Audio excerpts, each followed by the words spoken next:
Hello, my name is Mark O'Donnell.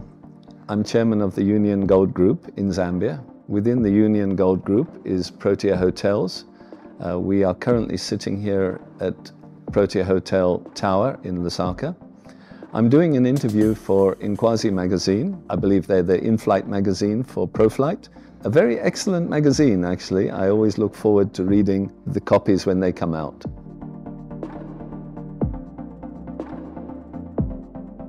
Thank you very much for sitting down with me today. It's a pleasure to have you as part of our TableTalk series with Inkwazi magazine. I'll start right in the beginning. If we asked your closest friends to describe you, what 3 words would they use? Good morning, Royd. Thanks for giving me this opportunity to chat with you. I do appreciate it. What would my close friends say about me? I think they would say that I'm very straightforward, to the point of being quite blunt in what I say and do. At the same time, I would like to think that they believe I have integrity and try to do the right things. But it's always difficult to know what your friends think of you. Okay. Yeah. So the 3 words would be blunt, Direct, and high integrity. and with integrity, yes. 3 good words, in my opinion. Let's talk about your upbringing and discuss the influences that shaped your life and that led to your very successful career trajectory up until now. Okay, so I was born in Lusaka, and I ended up growing up in Ndola, and my early childhood was in Ndola. I was born before independence, so I was living in Ndola as the country transitioned to independence and beyond. I went to a government school in Ndola, and in the late 60s, my father then transferred to Lusaka, and I moved down to Lusaka, where I've been ever since. So I grew up in a very loving family. My parents have great values, and I think they've passed those values on to me. And I very much believe in family and family way of life, and it's very, very important to me. So in our business, it's a family business, and we try to, or we do run it professionally, but at the end of the day, it is a family business. And what has shaped my thoughts and views is the upbringing, yes, and the good values, that I think every parent wants to pass on to their children, so that their children have good values too. To know right from wrong and the things that you should do and things that you shouldn't do. And that's basically what shaped me along the way, coupled with common sense. I think a lot of things in life are about common sense.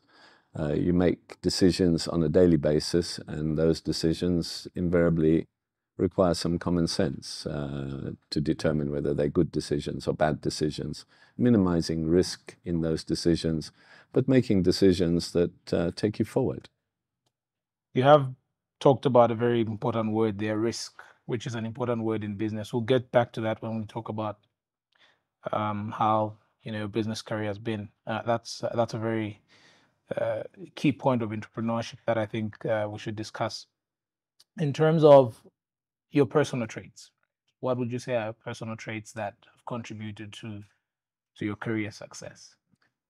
So when I left my schooling, I knew very well that I wanted to go into business. I didn't have a business as such to go into, so I knew I had to create it. But I started working, and very quickly I learned the things I wanted to do and not want to do. And eventually I did get into business. And along the way, what's really important is my wife. She's been very, very instrumental in the decisions that we've made. Most of the decisions that we've done have been made jointly, with consideration to the risks and where to go. So yes, it's about having a big picture objective of where you want to be, and then having the sort of patience to work towards that. Success doesn't come instantly. It comes through consistently working and doing the same things over and over again. And where you see things are not going in the right direction, you change the way you do things and you go in a different direction. So success is not something that falls from the skies. It has to be worked for. I think any entrepreneur you speak to will tell you along the way they've had successes and failures. And you take all those on board and you do the things that you think you should be doing to get where you want to be. So, but it's important that along the journey, there are people that are with you, and to acknowledge and recognize those people that have been part of the process to get to where you are today. As I say, if it hadn't been for my wife and my family members, probably we wouldn't have got this far, because we all supported each other and we kind of all in this together. At what age did you get married? Just out of interest. Oof, I think I got married at about 25. Okay. Yeah. Okay. And then one thing I just want to touch on. So you said after you came out of school, you knew you wanted to be an entrepreneur. Yes. How did you zone in on the idea? And what was your first business? Because I think most people struggle at the idea stage. We all would like to be entrepreneurs, but I think the idea stage is the bottleneck. How do I know what I should do? I think the ideas are the easy part. Okay. Activating them is the difficult part. Bearing in mind that I started my career in the UNIP era, when Zambia was a very socialist country where the state owned and managed about 80% of the economy, which left only a very small space where private enterprise could take hold. So it was challenging. But, you know, when you look at ideas, they're there every day. Even today, there are thousands and thousands of ideas that can be taken on board, capitalized, and turned into businesses. It's taking those ideas and activating them that is the challenge. And when I first started, we started very small. We didn't go to the banks looking for loans for millions of dollars or kwacha to start the business. No. We started doing things that, go and rent a shop and start doing retail, buy products from places, and be it a supermarket, hardware, whatever. I mean, I look at all these hundreds of hardware stores around Lusaka and motor spares shops and so many little businesses.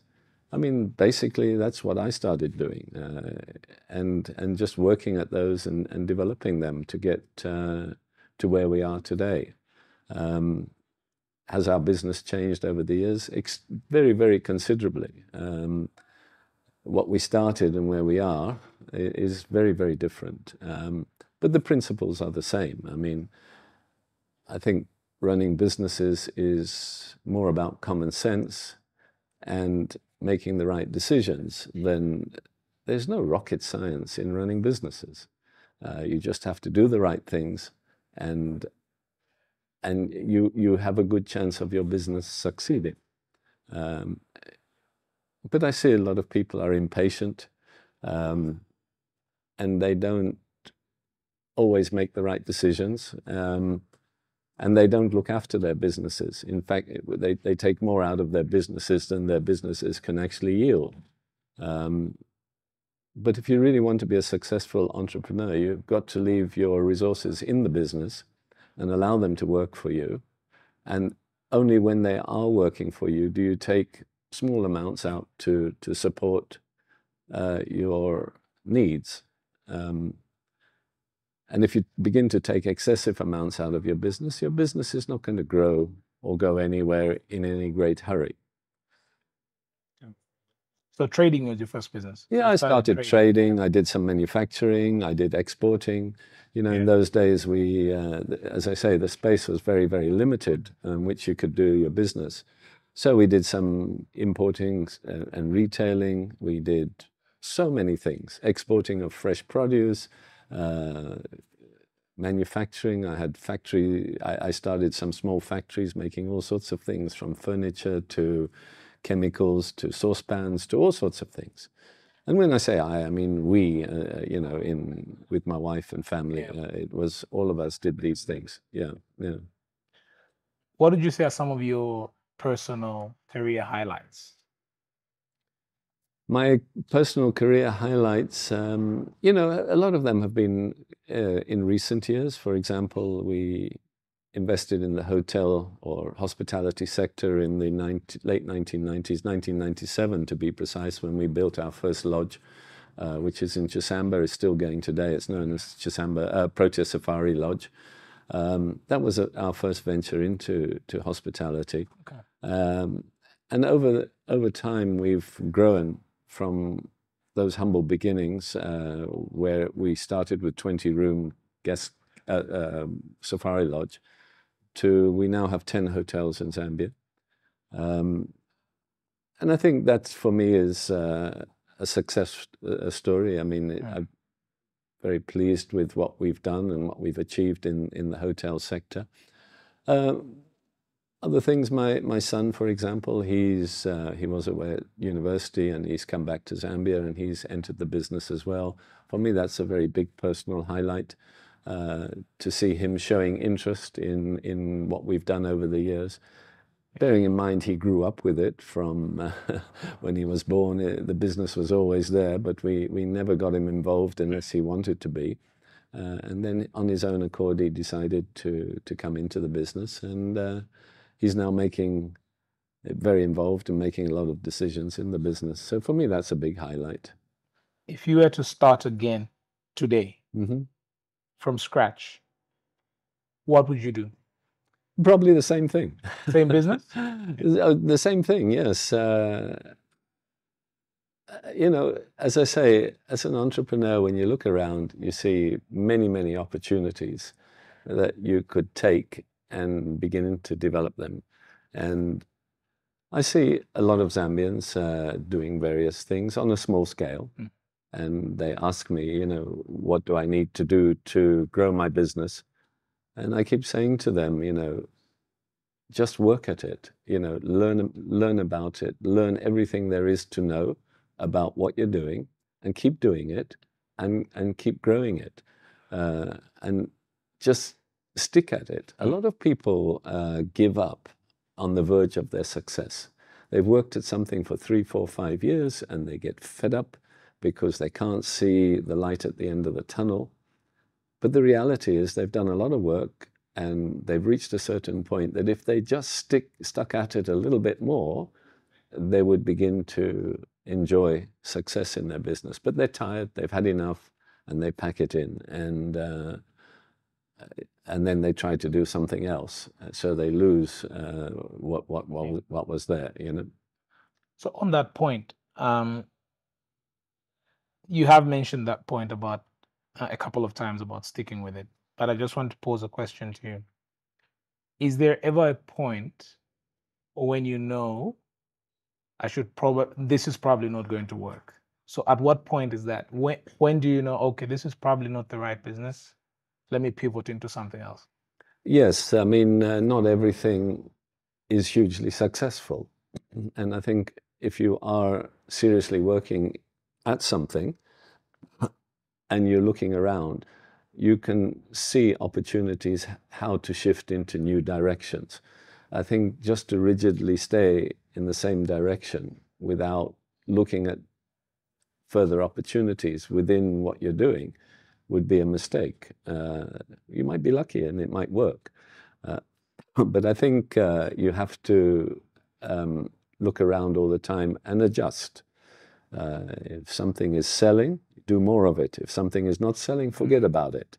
But often people get stuck in a groove, and they just keep doing the things that clearly are not working, and if they did move in a new direction, they might succeed better. So I think that's what I said at the beginning, is whatever you're doing, learn everything about it. If you're trying to manufacture something, let's say it's ice lollies or whatever. Learn everything there is to learn. Learn the technology. Reach out. I think in Zambia we have a big tendency to continually look inwards rather than looking outwards. When you look outwards, there's technology, there's expertise, there's experience. If you're looking outwards, you can embrace that technology and that experience and bring it into your business in Zambia. But if you're only looking inwards and you're cutting yourself off from what's available globally, I think you're not going to do as well as you possibly could do. So to obviously grow a business to this level, there has to be leadership involved. They say everything rises and falls on leadership. What would you say are your leadership principles that guide you? And Yeah, leadership is getting your team, and very clearly your team, not being the big man, but having a team around you that you can convince that you're all going in the right direction, and to lead from the front. In other words, if I can do it, my team must also be able to do it. So to convince them that we're going in the right direction, and encourage them and build them up and give them the training opportunities, teach them. I do believe that any person with the right amount of training and support will be successful. There's no doubt about it. And that's the thing. It's training all the time, developing your skills, your HR skills in your company. I mean, frankly, to me, business is about three things. It's about people, people, and people. If you put the right type of people, or let me say the like-minded people together with the skills that you need, you can do anything you want to do. And you'll overcome all the challenges that are in front of you. And it's just through the skills that people have. I mean, that's what makes the difference. Yep. You can put a building there. By itself, it can't do anything. You can put a pile of cash. By itself, it can't do anything.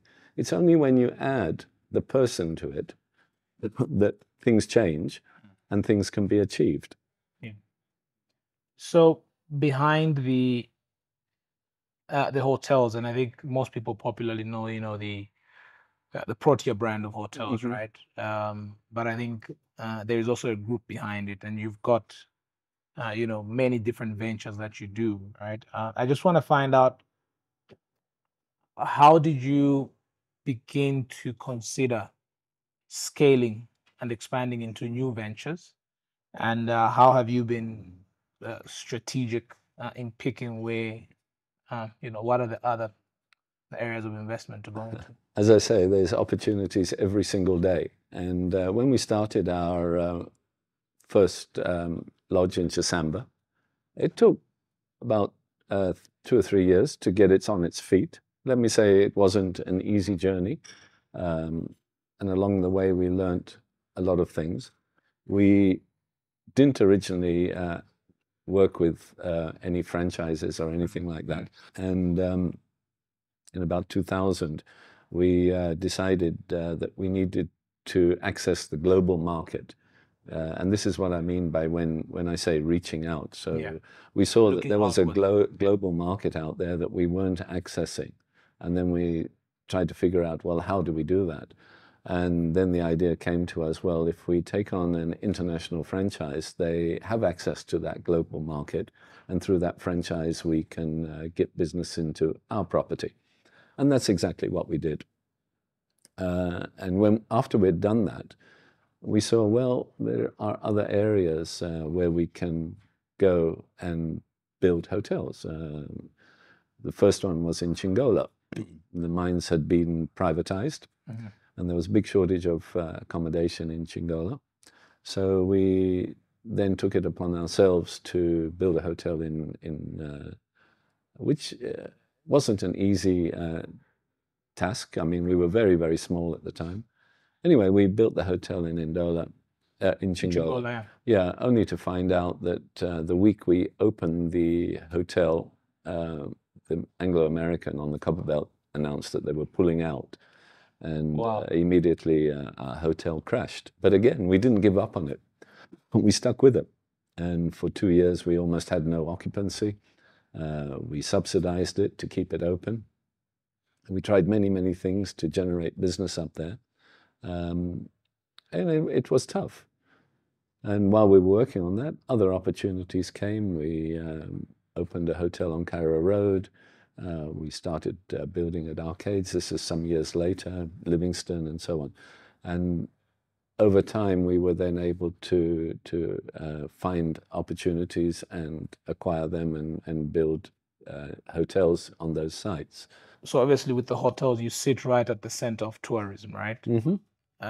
Zambian tourism is an industry that has a lot of potential, Mm-hmm.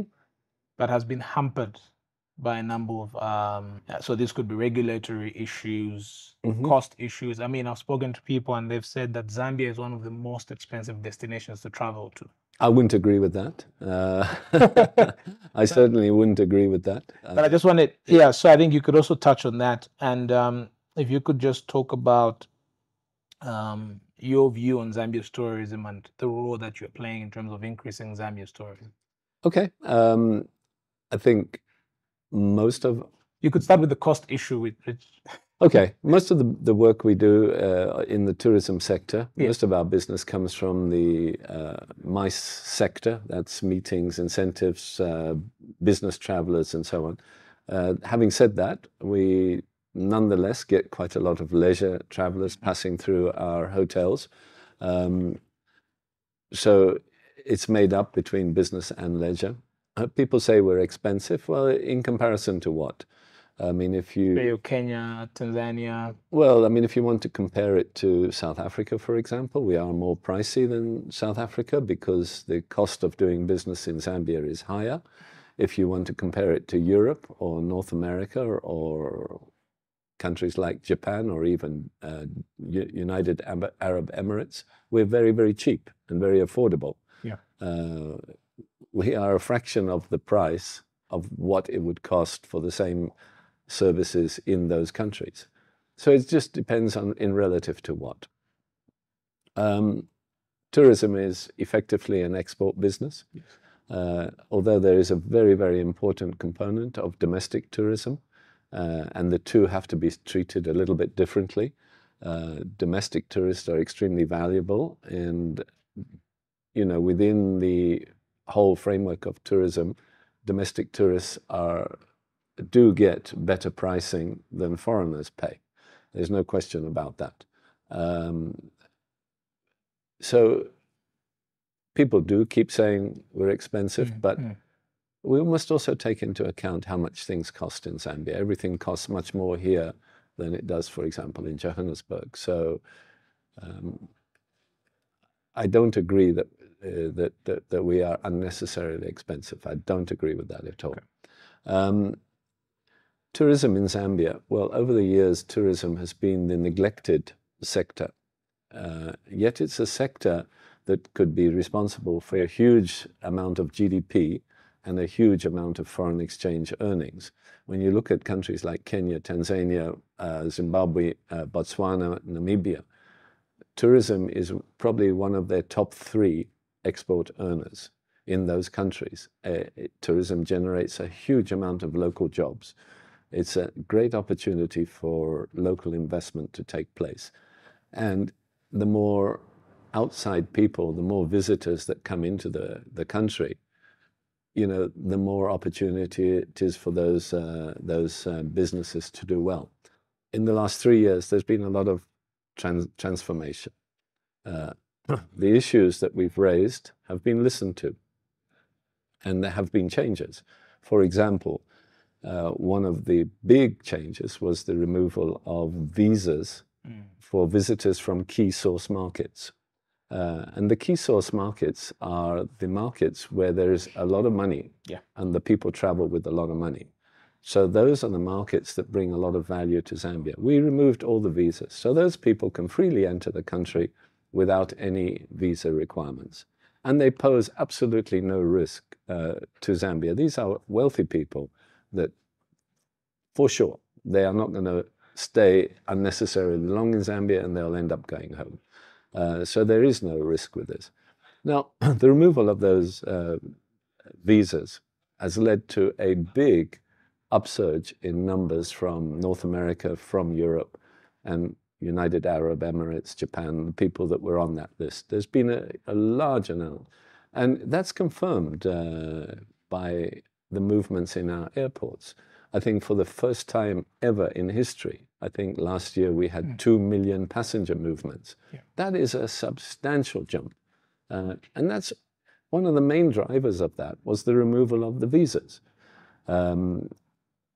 So we're working in the sector, not just as ourselves, but in the sector through the Tourism Council, to have other changes take place. Simplification of licensing, making it easy to do business in the hospitality sector. I think all of us want to see more Zambian participation in the sector, and Zambians can get involved in small ways, from taxis to bus services to restaurants and so many things. There's so many areas where Zambians can participate in the tourism sector. Yeah. And we want to see that happen. Because when that happens, we'll then start seeing a sector that greatly contributes to the GDP and is given more credibility by the government to facilitate it rather than hamper it, as what has happened for the previous 25 years. There's been a lot of there's been no focus on the tourism sector in the past 25 years. So we are going in the right direction. There's no question about that. Have we done everything that we need to do? No, not by any means. Will we ever achieve everything? I doubt it, but it's a process that we have to keep working at. So the next big thing that is happening is in the tourism sector. There's been transformation at the Zambia Tourist Agency, ZTA, where there's a new board in place with a new focus. And for the first time in 20 plus years, we have actually engaged external marketing people to take the brand of Zambia into those markets and promote Zambia as a brand. Now, this is really, really important that we promote Zambia as a brand, because once people start talking about Zambia, they start looking up Zambia, they start, is that a place we should go? Is it safe? Is it secure? What do they have to offer? And so on, and so on, and so on. So this started at the beginning of this year. There's a London-based marketing company that we're all working with through the ZTA, and I have to congratulate the ZTA for taking this bold steps. So we want to get brand Zambia into Europe, into the UK, into America, and we get the travel writers here, start telling us about the good things going on in Zambia. And let me assure you, we have products in Zambia that are world class. Right? And when we take those to those markets, there is no question we will get response. And that response will be big. And I think, yes, this year it's going to, certain things are going to happen, but I think next year, 2025, is the year that that's really going to begin to pay dividends. So yes, a lot of good things are taking place. We have to be patient. We have to have a very clear plan and work at it step by step. We have to trust each other. We have to work together with each other, and we have to listen to each other. So some of the things domestic tourism is extremely important. We want to see Zambians traveling around the country. In my hotel group, I want to see Zambians traveling around the country. If somebody lives in Kitwe and wants to go down to Livingston, for example, chances are they're going to get in their motor car and they're going to drive there. And when they get there, they're going to spend a lot of money and they're going to have a great time and drive back. So you've got over 40 years of experience. It makes me sound old. No, but you started at 25. Yeah, that's right. Yeah. No, I started younger. I started when I was 20. You started when you were 20? Yeah. So I've got a few years of experience. I'm not an expert, though. I don't profess to be. I haven't got letters behind my name. What keeps you excited about business and entrepreneurship? There's always something new going on. And I think we're living in an era where change has never, ever taken place so quickly in such a short period of time. We're going through unprecedented change, technology-wise, through the globalization of the way things are done. I mean, today they're saying that a person who starts school today at the age of 5, the job that they will be doing when they graduate has not yet been discovered. That's how fast things are changing. And I think what's also changing is the way we're working because of technology. Yeah. And it's a continual process of upskilling, relearning. I read a report the other day that half of the world's present labor force needs to be retrained over the next 5 years to meet the challenges coming forward from changing technology and changing way of doing things. And things like that. Yeah. Things like that, yeah. And where are we in Zambia? Are we at the forefront of this, or are we lagging, you know? And I think business leaders need to, not need to, but they are taking this on board, and they are adapting to these changes. And that to me is very, very exciting, you know, extremely exciting. As I say, every day there's something fresh that you have to look at. Yeah. I think if you ignore it, I think you ignore it at your peril, and those that ignore it will eventually be left behind, because their technology will be old, their processes will be old, their systems will be old. They just won't keep up. Yeah. So, I mean, you clearly embrace technology. I mean, I asked you about your 2 watches, and we've got 2 watches. This one, yeah, my fitness watch. Yeah, fitness wearable watch. Fitness, yes. So you also personally embrace technology, right? I mean, you. Yes. I'm a bit too old for it. I mean, but if I get a new phone, I have to get some youngster to set it up for me. But yes, we embrace it. We have to embrace it. There's no way around it, and we have to keep up. And this cuts across the business as well. You're very technologically focused, and technology and the way of doing things, the way people learning online, training programs. You know, things are all very, very different today, and we just have to embrace it all and work with our team, encourage them to develop their skills in order to keep up with changing time and changing expectations, changing demands. The hospitality industry is forever changing. There are things that are fashionable, then they go out of fashion, and they come back in fashion. Dining experiences, for example, they're forever changing. We go from one style to another style, back to another style. Social media, influencers. I mean, that's the way to market things these days. You get influencers, and they say they like something, and sales go up. There are so many different ways, and there's many, many channels now. In the old days, if you wanted to promote your product, you put an advert in the newspaper, and you put on the single TV channel, and you covered everything. Yeah. These days, there are hundreds of channels. Hundreds. Where do you even start getting your message across to the people you're speaking to? It's not simple anymore, and you need expertise and experience to be able to access those channels, determine which channels yield the best results, which ones are a waste of time. So through Facebook, through bookings.com, through Expedia, etc., there are so many channels to access the market. Yeah, but I can see that you've definitely given it some thought. I mean, I think Bonanza has benefited a lot from social media and influencers. You see the pictures in front of the big clock there at the entrance. So kudos to you and the team for that. But I didn't do it. My team did it. Exactly. And the credit goes to them.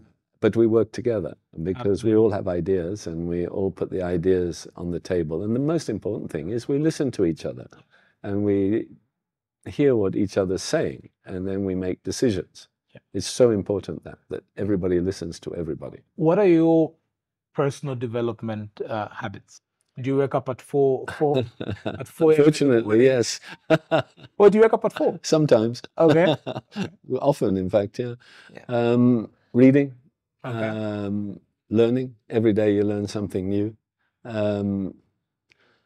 Yeah, traveling, looking at things, seeing how different people do different things. Um, Around the world there are, the world is a very diverse place with lots of different people from lots of different backgrounds doing lots of different things. And looking and learning and saying, well, would that work in Zambia? Wouldn't it? Et cetera, et cetera. What do we have here that will work somewhere else? And so on. So, yeah, it's a process of looking and learning all the time. Yeah. Speaking to people, listening to what they have to say, and then being able to make common sense decisions, which is very, very important. And everybody has something to offer. Everybody. It doesn't matter what their background is. Everybody has something to offer. And understanding that and working with it. And as I say, in the hospitality industry, we cater to the general public, and that general public is very diverse, and they have different requirements. And in the hospitality sector, you have to figure out, well, how do I cater to those different requirements? The food and beverage that they eat, or there's so many different things, and it's forever changing. So you wake up at 4 a.m. and do what? I'm intrigued by that. Oh, well, I mean, you start working immediately, or going through emails and correspondence, and looking at what's going on in the world with the news sites, and seeing where we are in Zambia. I mean, things in Zambia are always changing. I mean, the environment is different, currently changing. Nothing is ever static. Yeah. So you just have to, as trends going a certain direction, well, how do you adapt yourself to go in that direction with the trends? Yeah. How do you define success? And when would you say was the first time you felt successful? How do you define success? Well, I think success is how you feel about things yourself. Are you happy? Do you like what you're doing? And I think if you can answer yes to that, you're successful. Success isn't just about money, it's about achieving. Some people look at success and achievement, let's say they got an academic qualification, and they will identify that as success. So it's not just financial, it's how you feel. What are the things that motivate you? What are the things that inspire you, Yeah. Success comes in many forms. So I've been fortunate. I've enjoyed a degree of success, and as have many others. So, yeah. So if you had to write your autobiography, what would you title it, and why? Look, I've done many, many things over the years. I wouldn't even know where to start, and what would I call it? I have no idea. I've had a wonderful adventure, and it's been an absolutely fantastic journey to get to this point. It's had its ups and downs, as everything does. But to write about it, I haven't even thought about it, to be honest. I've been too busy doing other things. You could call it a wonderful adventure. A wonderful adventure, yes. It could well be called that. I think any entrepreneur, it's very much an adventurous journey. Yeah. I am fortunate. I am able to interact with other successful entrepreneurs, not just here in Zambia, but in other parts of the world. I think, and I also read a lot of autobiographies about entrepreneurs, especially the more known ones, Bezos and Musk and all these people. And when you read their books, they all have very similar journeys in many respects. They all started humbly and very small and managed to get where they are today. And their journeys in so many ways are so similar, And when you talk to other entrepreneurs, it's very inspiring, to understand how they got to where they are. And there's a lot of like-minded thinking between entrepreneurs, you know. Even when you're in competition with each other, you know, there's nonetheless, there's a lot of like-minded thinking. We've come to the end of it. Oh, okay. I hope you enjoyed it. I hope it was worth. Well, I hope I've added value to what you're doing. You have added value. I think I've just sort of been looking at the notes I've been taking, and one word that you've kept repeating is common sense. Mm-hmm. You know, if the interview was longer, I'd be interested to just find out about, you know, where that common sense. A lot of people think running business is complicated. Yeah. And it's not complicated. Business is simple. If it becomes so complicated you don't understand it, then you're doing something wrong. Business is not a complicated thing. Within the business, the processes might be complicated, but business principles are pretty standard across the board, in my opinion. And if you apply those common sense business principles, you know, no matter you have some hugely complex process, a machine making something, etc., etc., the actual business itself is you produce something, you sell it, you collect the revenue, you know, you pay your keep your costs low, keep your costs, manage your costs. Yeah, exactly. It's whichever business you look at, those are the principles. Of course, when a business gets to 100,000 employees, those processes take a lot more management. But at the end of the day, they're still those same processes. Thank you, Mark. Well, thank you. Cheers. Thank you then.